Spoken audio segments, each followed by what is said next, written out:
Karassery panchayat president Smitha നമ്മോടൊപ്പം ചേരുന്നു. ശ്രീമതി സ്മിത, ഈ സംഭവം ഇതുപോലെ സ്ലറി വേസ്റ്റ് പുഴയിലേക്ക് ഒഴുക്കുന്ന സംഭവം പഞ്ചായത്തിന്റെ ശ്രദ്ധയിൽപ്പെട്ടിട്ടുണ്ടോ? നിങ്ങൾ എന്ത് നടപടിയെടുക്കാൻ നിങ്ങൾക്ക് കഴിഞ്ഞിട്ടുണ്ട്? ഞങ്ങള് ഇന്നലെ വൈകിട്ടാണ് ഞങ്ങളെ ശ്രദ്ധയിലേക്ക് ഇത് വിട്ടത്. അത് മറ്റു പഞ്ചായത്തിൽ നിന്ന് വിളിച്ച് പറഞ്ഞ സമയത്താണ് ഞങ്ങൾ ഇത് അറിഞ്ഞത്.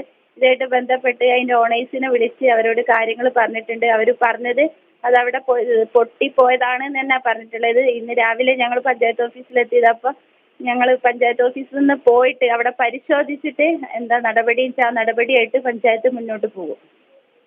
എന്തായാലും ഇതിനു മുമ്പും ഇത്തരത്തിലുള്ള സംഭവങ്ങൾ അവിടെ ഉണ്ടായിട്ടുണ്ട്, ഈ വേസ്റ്റ് ഒഴുക്കുന്ന സംവിധാനം ഉണ്ടായിട്ടുണ്ട് എന്നാണ് നാട്ടുകാർക്ക് ആക്ഷേപമുള്ളത്. ശ്രീമതി സ്മിത, ഈ സംഭവമായിട്ട് ബന്ധപ്പെട്ടിട്ടും പഞ്ചായത്തിലേക്ക് ഇന്ന് വരെ ഒരാൾ പരാതിയായിട്ടോ വിളിക്കുകയോ ഒന്നും ചെയ്തിട്ടില്ല. നമ്മളെ മറ്റ് ഒരു പഞ്ചായത്തിൽ നിന്ന് വിളിച്ചതിന്റെ അടിസ്ഥാനത്തിൽ നമ്മൾ അറിഞ്ഞൊരു സമയമാണ്.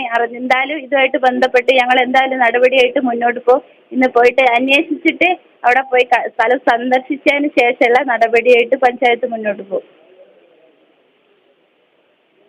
ശരി, എന്തായാലും പഞ്ചായത്തിന്റെ ഭാഗത്തുനിന്ന് നടപടി ഉണ്ടാകും, പരിശോധന നടക്കും എന്നാണ് പറയുന്നത്.